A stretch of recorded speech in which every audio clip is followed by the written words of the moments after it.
your manners. That is a sentence that we have heard from somebody from time to time with mom and dad or grandparents on how to act in public or with other people around.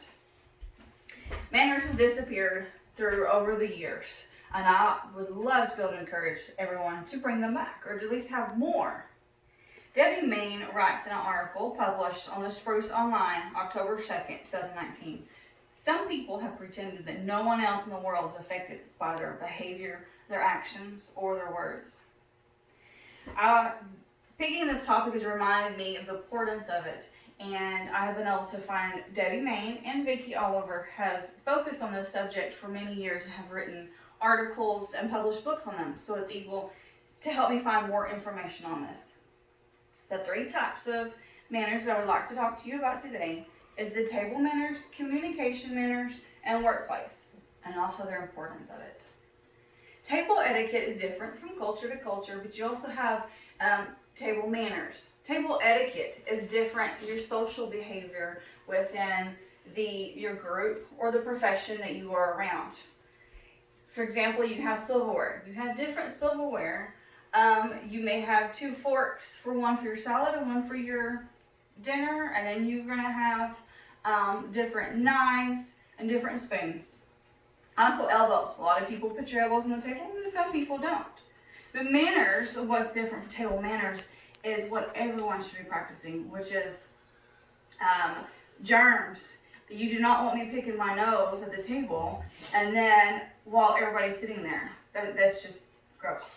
And then you have elbows, which I mentioned before. Some people is okay with elbows, and some people are not okay with elbows. Communication, you teach children as they're learning to have table manners, you teach them communication skills also, which you use every day with everybody. Steve Dottie in his Daily Mail wrote on September 4th, 2013, 72% of people think that mobile phones has encouraged rudeness. Some examples of communication is when you're speaking to somebody, like right now, nobody's on their phones. It's very important. When somebody's speaking, make eye contact with them. Give them your full attention, and be able to answer and respond to them.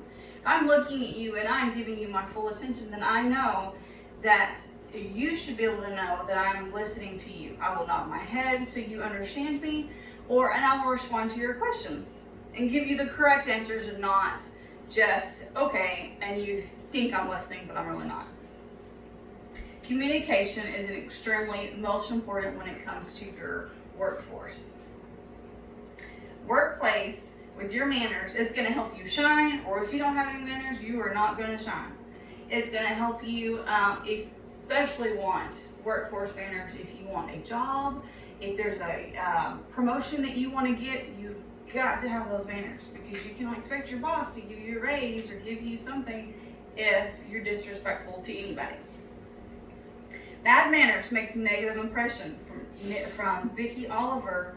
She wrote in her article, Thrive Global, January 29, 2020. Some examples of workplace manners is please and thank you. People will be a lot more helpful if you will say please and thank you to them. Excuse me, don't just bump into them and not, or try to get away from them.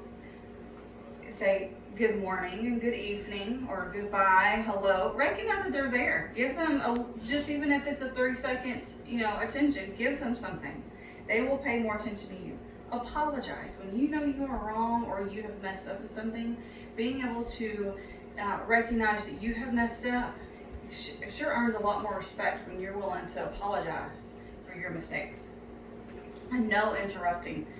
It's hard. A lot of us, I know, have a hard time. We get excited, we want to interrupt, or we just can't help, we've got to say something, or we may forget it. Try your best not to forget, and just try not to interrupt. I have been able to bring up negative and positives of our manners, and to be able, and how they affect each and every one of us in our daily lives. Margaret Walker once said, "Friends and good manners carry you where money will not go." I want to challenge each and every one of you today to be able to notice how many manners that you use in your lives, and see where you can add more, and see where you can encourage others to use more manners, and see how it affects your life for the better.